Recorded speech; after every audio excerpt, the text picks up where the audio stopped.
మేడిగడ్డ నిర్మాణంపై రేవంత్ సర్కార్ పూర్తిగా అవాస్తవాలు ప్రచారం చేస్తున్నదని వి ప్రకాష్ స్పష్టం చేశారు.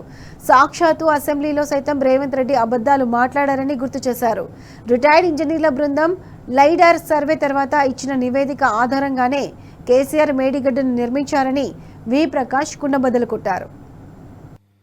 మేడిగడ్డ బ్యారేజీ నిర్మాణానికి ముందు లైడార్ సర్వే కోసం 2 హెలికాప్టర్లను ఇచ్చి అప్పుడు ఇరిగేషన్ మినిస్టర్గా హరీష్ రావు గారే ఉన్నారు.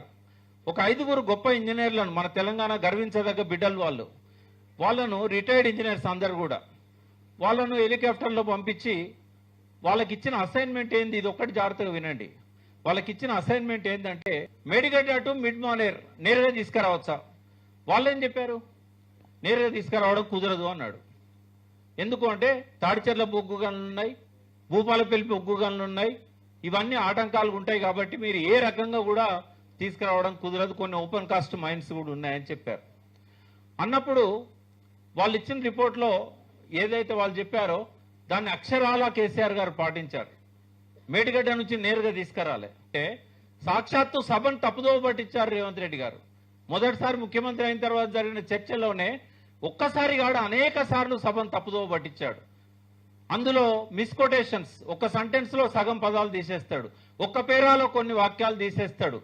ఇంజనీర్లు చెప్పింది కేసీఆర్ వినలేదని చెప్పాడు. అల్టిమేట్ గా ఇంజనీర్లు మేడిగడ్డ కట్టమని 3 సార్లు చెప్పారు. అందులో ఇంకా చాలా విషయాలున్నాయి కానీ నేను వాటి జోలికి పోను.